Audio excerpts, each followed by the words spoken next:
Hello everyone. Class 11th का एक topic है जो हर एक स्टूडेंट को ना कंफ्यूज कर देता है, right. Bad debts, provision for doubtful debts and provision for discount. इसका फाइनेंशियल स्टेटमेंट में क्या ट्रीटमेंट होगा, तो आज हम 4 केसेस लेंगे और इसका पूरा इफेक्ट समझेंगे। तो हमारा सबसे पहला एग्जांपल नंबर 1 है, जिसमें आपको दे रखे हैं डेटर्स और बैड डेब्ट्स। देखो, अगर ट्रायल बैलेंस में कोई भी आइटम दे रखा है तो वो आपके फाइनेंशियल स्टेटमेंट में एक जगह जाता है, जबकि एडजस्टमेंट में जो चीज़ें दी गई है वो फाइनेंशियल स्टेटमेंट में 2 जगह आएगी, राइट। तो अब डेटर आपके ट्रायल बैलेंस में दे रखा है ना, तो ये एक ही जगह जाएगा। और डेटर्स को हम लिखते का है बैलेंस शीट में, एसेट साइड में, कहाँ पे, करंट एसेट्स में। तो आप यहाँ पर लिख देंगे 1 लाख रुपीज़। अब आपको नेक्स्ट क्या दे रखा है, बैड डेब्ट्स। क्योंकि एडजस्टमेंट में दिया हुआ है ना, तो ये 2 जगह जाएगा। एक्सपेंसेस है तो ये जाएगा फर्स्ट पीएनएल अकाउंट में, और डेटर्स की वैल्यू डाउन हो रही है बैड डेब्ट्स की वजह से, तो आप बैलेंस शीट में डेटर्स से क्या कर दोगे, इसको लेस कर दोगे। तो फर्स्ट आप इसे कहाँ लिखोगे, पीएनएल अकाउंट में क्या लिख दोगे, 2 बैड डेब्ट्स, 5,000।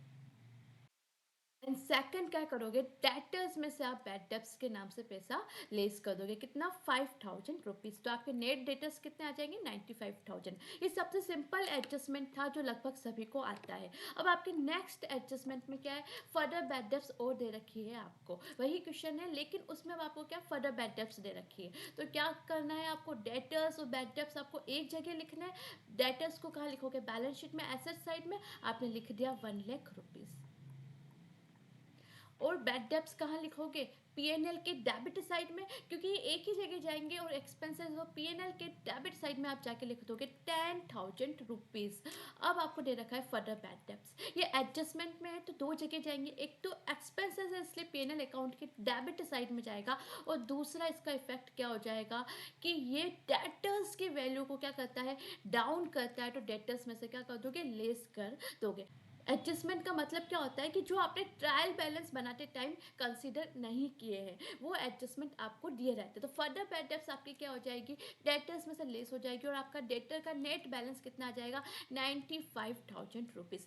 केस नंबर 2 भी कंप्लीट। अब आता है आपका केस नंबर 3। इसको आप इंपॉर्टेंट मार्क कर दीजिएगा, बिकॉज एग्जाम में इसी पैटर्न पर आपके क्वेश्चन आता है। तो सबसे पहले आपको क्या दे रखा है, डेटर, डेटर का एसेट्स, करंट एसेट्स। तो आप इसे बैलेंस शीट में डेटर्स को लिख दोगे, कितना, 1 lakh rupees.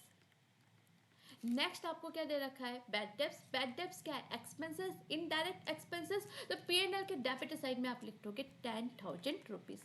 Provision for doubtful debts, ये आपका कौन सा प्रोविजन है, ओपनिंग है, यानी कि ईयर के स्टार्टिंग में आपके कितना था, 4,000 रुपीज़ का प्रोविजन था। ये कहाँ पर आता है, देखो पीएनएल अकाउंट में प्रेजेंटेशन कैसे होता है बैड डेब्ट्स प्रोविजन का। पीएनएल अकाउंट में सबसे पहले आप बैड डेब्ट्स लिखते हो, उसमें जो भी फर्दर बैड डेब्ट्स यानी अतिरिक्त जो पैसे आपके डूब गए हैं वो लिख दोगे। फिर जो अमाउंट आएगा उसमें आप न्यू प्रोविजन ऐड करोगे और लेस क्या कर दोगे, ओल्ड प्रोविजन। तो चलो क्वेश्चन देखते हैं। क्वेश्चन में आपको फर्दर बैड डेब्ट्स कितनी दे रखी, 5,000। इसके 2 इफेक्ट आएंगे, एक तो पीएनएल में जाएगा, बैड डेब्ट्स में ऐड होगा, और बैलेंस शीट में जाएगा, डेटर्स में से लेस होगा। तो पीएनएल में आप बैड डेब्ट्स में जाके 5,000 ऐड कर दोगे। अब आपका अमाउंट कितना हो गया, 15,000 रुपीज़। अब दूसरा इसका इफेक्ट कहाँ जाएगा, इसका दूसरा इफेक्ट जाएगा बैलेंस शीट में। डेटर्स में से 5,000 रुपीज़ क्या हो जाएंगे, लेस हो जाएंगे। और अब आपका अमाउंट कितना आ रहा है, 95,000। अब आपको नीचे क्या कहा गया है कि आपको प्रोविजन क्रिएट करना है डाउटफुल डेब्ट्स का, कितने परसेंट से, 10% से। तो 10% अब आप किसका लोगे, देखो आपके इस टोटल डेटर्स कितने थे, टोटल डेटर्स थे आपके 1 लाख रुपीज़ के। उसमें से आपने कहा यार पैसे डूब गए, फर्दर बैड डेब्ट्स हो गई आपको कितनी, 5,000। तो अब आपके पास डेटर्स बचे कितने, 95,000। अब पैसा आना किस पर, इतना ही आना है, 95,000। अब इस पर आपको देखना है कि कितना रिसीव हो जाएगा और कितना आपका डाउटफुल है। तो आप कह रहे हो कि 10% आपको क्या करना है, प्रोविजन बनाना है। यानी आपको लगता है कि 95,000 का 10% यानी 9,500 आपके डूब सकते हैं। क्या हो जाएगा, ये आपका क्लोजिंग प्रोविजन हो जाएगा। ओके, तो देखो ईयर के स्टार्टिंग में, ओपनिंग में आपको कितना दे रखा था, 4,000। अब मैं कह रही हूँ ये 4,000 आपके स्टार्टिंग में था, और ईयर के एंड में कितना रखना है, 9,500। यानी टोटल 95,000 में से आपको क्या लगता है, 9,500 डूब सकते हैं, इसका प्रोविजन बना दो। तो 9,500 आप क्या यहाँ से लेस कर दोगे, और जो अमाउंट आएगा वो आप यहाँ लिख दोगे। तो 95,000 माइनस 9,500, आपके डेटर्स कितने आ रहे हैं? 85,500। अब आप पीएनएल में कैसे प्रेजेंट करोगे? पीएनएल में न्यू प्रोविजन कितना है? 9,500, वो ऐड हो जाएगा, और ओल्ड प्रोविजन कितना है? 4,000, वो लेस हो जाएगा। कर क्या रहे हो? ओनली आप दोनों का डिफरेंस पीएनएल में चार्ज कर रहे हो कि यार 4,000 तो पहले से था बना हुआ, 9,500 आपको बैलेंस रखना है, नहीं एक्स्ट्रा पीएनएल में एक्सपेंसेस के नाम से और कितना डालना है? 5,500। तो आपने यही किया, न्यू प्रोविजन को तो ऐड कर दिया और ओल्ड प्रोविजन को लेस कर दिया। अब जो भी अमाउंट होगा वो आपके बाहर शो हो जाएगा। 15,000 प्लस 9,500 माइनस 4,000, आपका बैलेंस कितना आ जाएगा? 20,500। क्लियर? अब नेक्स्ट देखो आपका केस नंबर 4। अब इस केस नंबर 4 में आपके नई चीज क्या आई है? Create provision for discount. अब ध्यान रखना, आप जो डिस्काउंट का प्रोविजन है ना, वो हमेशा अच्छे डेटर्स यानी गुड डेटर्स पर ही बनाते हो, गुड डेटर्स जिसके आने की पॉसिबिलिटी है। तो सारा वही का वही हो जाएगा, बस इसमें थोड़ा सा चेंज आएगा, किसकी वजह से? डिस्काउंट की वजह से। तो देखो डेटर्स आपके कहाँ आ जाएंगे? बैलेंस शीट में। करंट एसेट साइड में क्या लिख दोगे? 1,00,000 रुपीज। अब आपके एक्स्ट्रा क्या दे रखा है? आपको दे रखा है बैड डेब्ट्स हुई है, वो कहाँ जाएगा? पीएनएल के डेबिट साइड में। फिर आपको क्या दे रखा है? प्रोविजन। मैंने क्या कहा, इसका प्रेजेंटेशन कैसा होगा पीएनएल में? पीएनएल में सबसे पहले आप लिखोगे बैड डेब्ट्स, फिर कोई फर्दर बैड डेब्ट्स हुई तो वो ऐड कर दोगे, फिर आप लिखोगे न्यू प्रोविजन, वो ऐड होगा, और लेस कर दोगे ओल्ड प्रोविजन। तो ओल्ड प्रोविजन कितना है? 4,000, तो ये यहाँ पर लेस हो जाएगा। अब आपको एडजस्टमेंट में क्या दे रखा है? एडजस्टमेंट की चीज़ आपको दो जगह लिखनी है। फर्दर बैड डेब्ट्स कितनी? 5,000, तो ये एक तो आ जाएगी आपके पीएनएल के डेबिट साइड में। टोटल पैसे आपके कितने डूब गए इस साल?